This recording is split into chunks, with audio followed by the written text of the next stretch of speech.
Chers frères, chères sœurs, salam alaikum wa rahmatullahi wa barakatuhu. C'est avec un immense plaisir et une grande joie que j'aurai l'occasion, Inch'Allah, pendant tout le mois de Ramadan et même au-delà du mois de Ramadan, de vous rencontrer dans ces chroniques que nous avons intitulées « À la lumière du Coran et du Hadith ».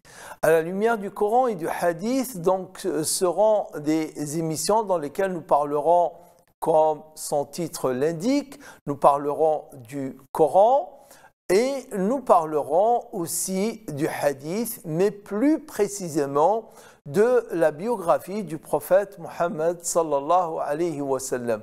Ainsi, pendant 30 jours, 30 nuits, 30 occasions, je prendrai à chaque fois une partie du Coran. Une partie du Coran, on l'appelle el-juz dans son terme technique et aussi conceptuel, on l'appelle juz. Juz, normalement, en arabe, c'est une partie. Et c'est un nom qui est devenu presque qualificatif d'une partie du Coran, à savoir 2 chapitres. 2 hizb du Coran, on appelle ça un juz. Donc, dans le Coran, il y a 30 juz. J'utiliserai exprès donc cette expression juz, bien que je parlerai en français, mais j'introduirai ce terme qui est facilement prononçable et surtout qui a un sens. Quand je dis juz 1 du Coran, on sait qu'il s'agit du premier chapitre et du deuxième chapitre du hizb 1 et hizb 2. Le Coran commence, comme nous le savons tous, par Surat al-Fatiha et une partie de Surat al-Baqarah, la génisse. Moi, je préfère traduire et j'aurai l'occasion, puisque nous parlerons pendant 30 rencontres au moins de la traduction, je donnerai quelques avis, quelques expériences que j'ai avec la traduction, puisqu'on parlera de la traduction du Coran. Peut-être, pourquoi pas, à chaque fois aussi, présenter une traduction du Coran, ça nous donnera une rencontre, une occasion assez riche et enrichissante à découvrir des traductions du Coran et à découvrir également des biographies du prophète Mohammed sallallahu alayhi wa sallam, traduites de l'arabe en français. Il y a quelques-unes, une dizaine à peu près, mais surtout il y a presque une cinquantaine d'autres biographies du prophète sallallahu alayhi wa sallam qui ont été écrites directement en français ou bien écrites initialement en anglais ou en allemand et traduites en français. Nous aurons l'occasion de les découvrir, notamment aujourd'hui, nous allons découvrir une écrite en France par un Français et c'est une des dernières biographies ou bien livres parlant essentiellement du prophète sallallahu alayhi wa sallam qui a été écrit. Donc, le premier juz du Coran, pendant le mois de Ramadan, par exemple, c'était surtout en hiver. Les nuits, elles sont courtes, donc en Europe et en Occident, et donc on fait rarement 2 parties, 2 chapitres, un juz entier de rak'at dans les tarawih, mais en hiver, et à la fin de l'automne et au début du printemps, comme ce sera le cas aujourd'hui, le coucher du soleil sera plutôt que lors des années précédentes.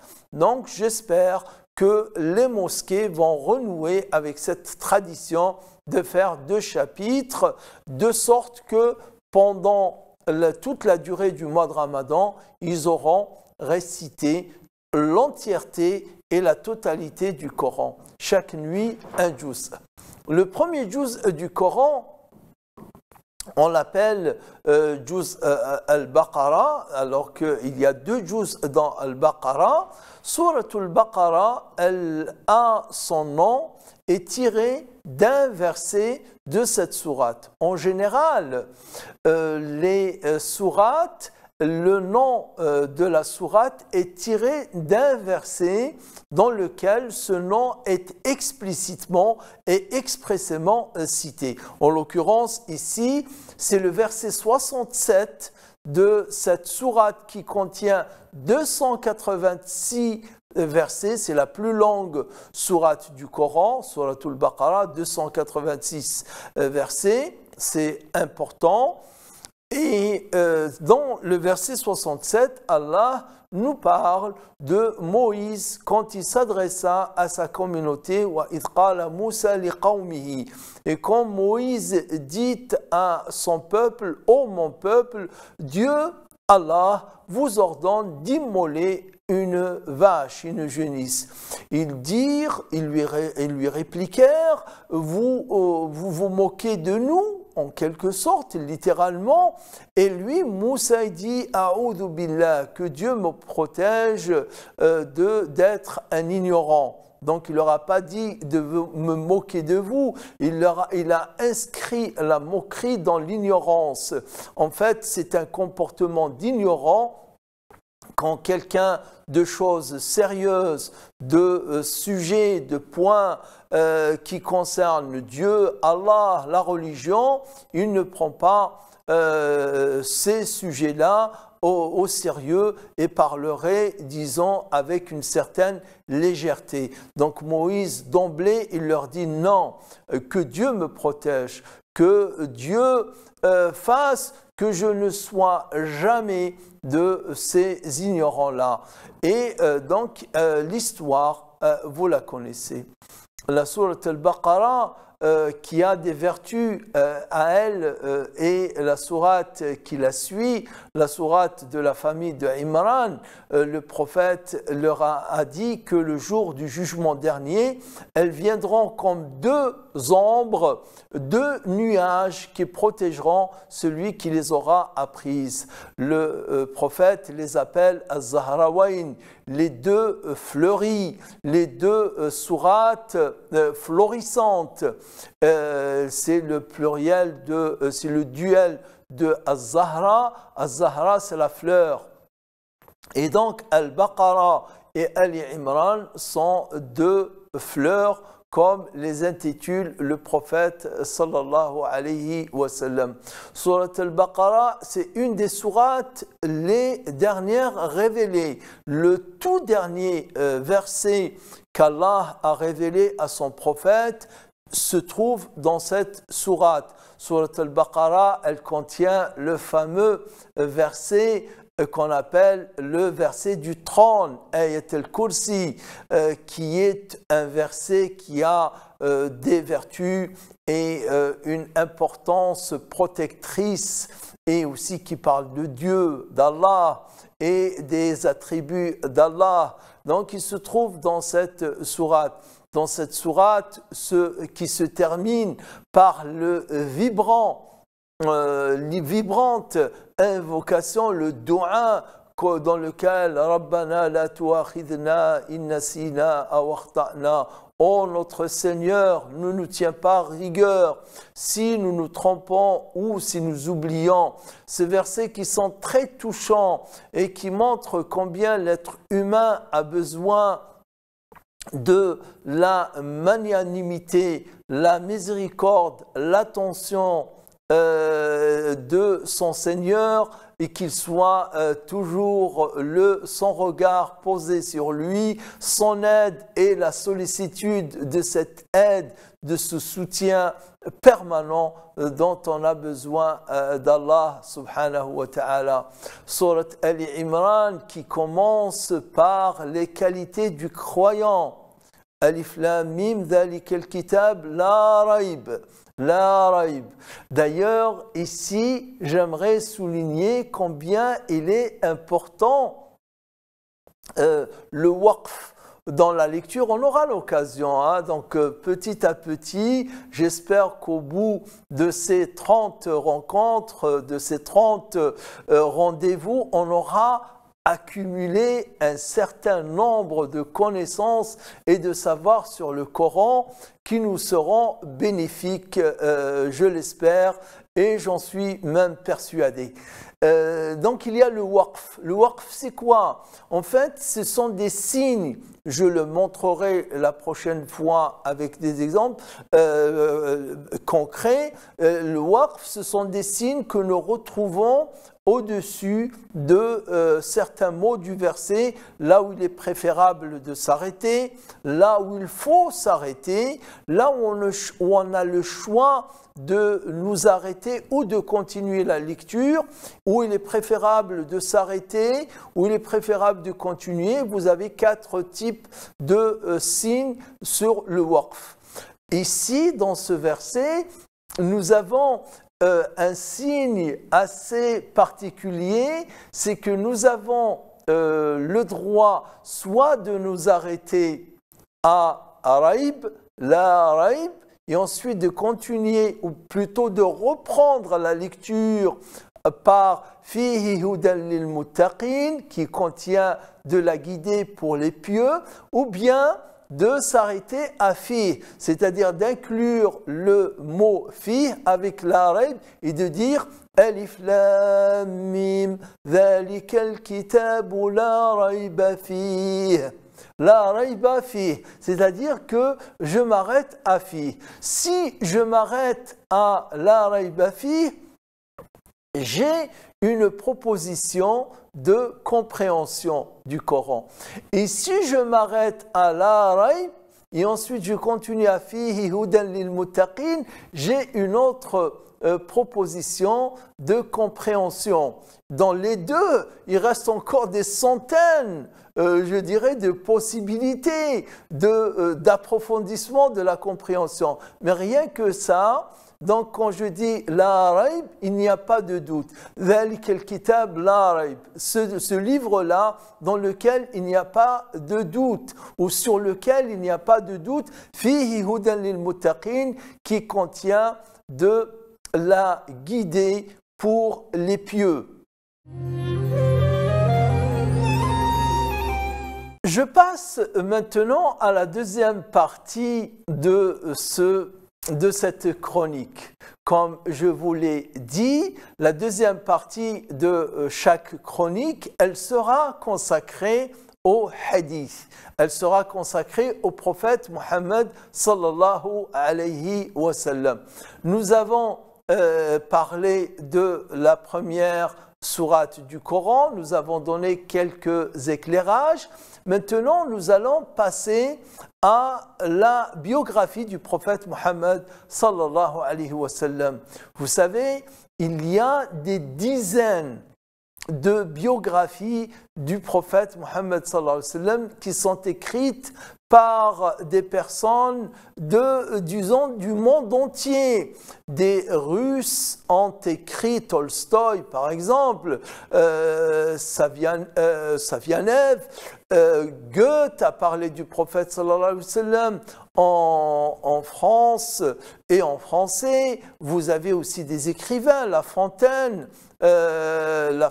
qui a écrit la vie de Mahomet, Victor Hugo, qui a écrit un poème. Il n'a pas écrit de biographie sur le prophète, mais il a écrit un poème biographique sur le prophète sallallahu alayhi wa sallam, un long poème de quelques 6 ou 7 grandes pages, sans vers, sur le prophète Mohammed sallallahu alayhi wa sallam. Et d'autres personnes, bien entendu, ont parlé du prophète, et d'autres écrivains plus ou moins célèbres ont écrit des biographies sur le prophète sallallahu alayhi wa sallam. En général, une biographie du prophète Mohammed sallallahu alayhi wa sallam, elle est chronologique. On parle du prophète depuis sa naissance jusqu'à son décès. Et ça, c'est la manière dont on parle du prophète en général. Et nombre de biographies parlent de cette manière-là. Ce que je tiens entre les mains, c'est un des livres, les derniers parus, donc dans l'édition francophone sur le prophète. Il date de 2022. Je pense que c'est février 2022 est sorti ce livre dont le titre est Le serviteur de Dieu. Le serviteur de Dieu, c'est Abdullah, Abdullah, qui est le nom qui est donné au prophète Mohammed sallallahu alayhi wa sallam, et en sous-titre la figure de Mohammed en spiritualité musulmane. Donc c'est un livre qui parle du prophète Mohammed sallallahu alayhi wa sallam, écrit par Denis Grill. Denis Grill est un professeur émérite à Aix-Marseille, université. Il est membre de l'Institut de recherche et d'études sur le monde arabe et musulman, l'IREMAM, et il a aussi, ses recherches portent spécialement, c'est un spécialiste d'Ibn Arabi et sur l'histoire du soufisme et de la sainteté en islam. Donc il a écrit ce livre qui est le prophète Mohammed, dit-il en quatrième de couverture. On l'a décrit de bien des manières, fondateur d'une communauté, législateur et juge, chef de guerre et conquérant, et il est tout cela. Mais il a d'abord été un homme en attente de Dieu, puis un prophète recevant la révélation et la transmettant à ses adeptes. Il partage aussi sa vie entre ses femmes, sa famille et ses compagnons. Donc, quand on aborde la vie du prophète sallallahu alayhi wa sallam, nous devons l'aborder dans sa globalité, une personne entière. Le prophète sallallahu alayhi wa sallam, il est en même temps un modèle parfait, comme il est dit dans le verset 21 de la sourate 33. لَقَدْ كَانَ لَكُمْ فِي رَسُولِ اللَّهِ أُسْوَةٌ حَسَنَةٌ. Vous avez en le messager un bel exemple, un parfait modèle. Uswatun hasana, là, le meilleur exemple, le plus beau modèle, vous l'avez en la personne du prophète Mohammed sallallahu alayhi wa sallam. Et donc, étudier pour un musulman, bien sûr, même des non-musulmans nombreux qui achètent les livres parlant du prophète sallallahu alayhi wa sallam. Pour eux, c'est de découvrir une personnalité, un personnage important dans l'histoire de l'humanité, un personnage important dans la vie de leurs concitoyens et concitoyennes. Voilà, donc un non-musulman, quand il étudie la biographie du prophète sallallahu alayhi wa sallam, il comprend un peu ce que cette personne, ce personnage représente dans la vie des gens qui côtoient au quotidien. Donc, et c'est pour cette raison que nous encourageons les musulmans à inviter les non-musulmans, nous encourageons les musulmanes à inviter les non-musulmanes et les non-musulmans à découvrir les biographies du prophète sallallahu alayhi wa sallam, à connaître ne serait-ce que les grandes étapes et les grands traits de caractère de cette personne qui est le prophète Mohammed sallallahu alayhi wa sallam. Et là, j'avoue que le serviteur de Dieu, ce livre-là, pour quelqu'un qui a un penchant pour la spiritualité, qui a une ouverture d'esprit pour tout ce qui est spirituel, vous avez un bel ouvrage ici qui en parle. De quoi parle le livre Le serviteur de Dieu, la figure de Mohammed en spiritualité musulmane? Donc la première grande partie, le prophète dans le Coran, après une introduction, un homme ordinaire. En fait, l'humanité du prophète sallallahu alayhi wa sallam est une caractéristique très importante. Le prophète Mohammed est un humain, sauf que c'est un humain qui recèle les plus parfaites caractéristiques et les plus parfaits caractères d'un être humain. Un homme comme les autres, être humain et envoyé, la formation d'un prophète. Les missions du prophète, la révélation, le modèle et le médiateur.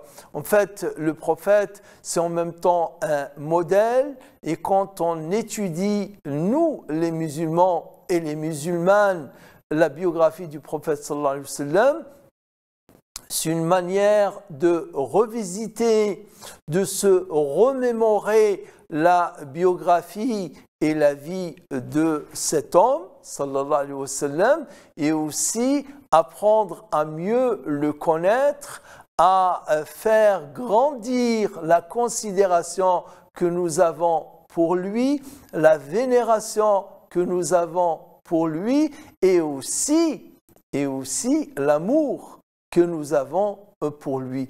Donc il y a le respect, la vénération, l'amour, et découvrir ce qu'on apprend, ces enseignements qui nous servent à nous conduire de la manière la plus parfaite. Voilà donc les raisons pour lesquelles nous lisons et relisons régulièrement la biographie du prophète sallallahu alayhi wa sallam. Surtout que la richesse des écrits, chacun va insister sur un aspect de la vie du prophète sallallahu alayhi wa sallam. Ici, il insiste sur l'aspect spirituel, l'élu de Dieu, le prophète et la révélation, le prophète et les prophètes, le prophète et sa communauté. Donc, comment était-il avec ses compagnons, avec ses voisins, avec les musulmans et les non-musulmans? Tout ça, c'est bon à le connaître, à le découvrir, à le revisiter, l'approfondir pour apprendre de lui, sallallahu alayhi wa sallam, comme la meilleure façon ou la meilleure conduite à avoir avec les non-musulmans.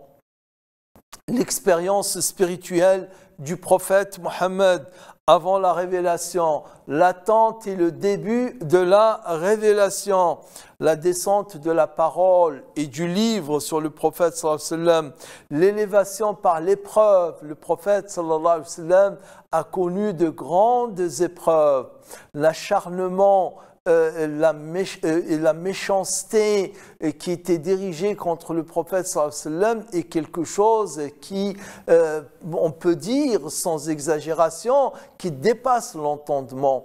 Il a été moqué, il a été dénigré, il a été blessé dans son amour-propre, le prophète Mohammed, mais malgré tout cela, il est resté magnanime, il est resté maître de ses sentiments, de ses émotions, quoique Allah le lui dit, comme c'est le cas dans le verset 97 de Surat Al-Hijr. Nous savons bien qu'il t'oppresse le cœur, les insultes que profèrent à ton encontre tes ennemis. Ce qu'ils disent de toi ou sur toi, il te blesse, il te touche dans ton cœur, mais sois endurant et sois de ceux qui se prosternent et chantent la gloire de ton Seigneur. Donc le prophète sallallahu alayhi wa sallam et sa famille, c'est très important. Le prophète avait une épouse envers laquelle il était fidèle, il était loyal, il était très aimant, il était très amoureux. Khadija radiyallahu anha, avec laquelle il est resté 25 ans. et qu'il n'a cessé d'évoquer quand l'occasion se présentait en signe de loyauté, et d'autres femmes aussi qu'il a eues, et nous aurons l'occasion de revenir sur ce sujet, les mariages du prophète sallallahu alayhi wa sallam, leur importance sociologique, leur importance politique, leur importance à tout point de vue, nous le dirons. Les filles du prophète sallallahu alayhi wa sallam, le prophète en tant que grand-père, un grand-père qui aimait ses petits-fils, notamment Al-Hassan ou Al-Hussein, tous ces aspects-là de la vie du prophète sallallahu alayhi wa sallam sont importants à revisiter, à connaître, à découvrir, à redécouvrir, et nous aurons l'occasion, Inch'Allah, de les voir à chaque fois. Je vous remercie pour votre attention. Wassalamu alaikum wa rahmatullahi wa barakatuh.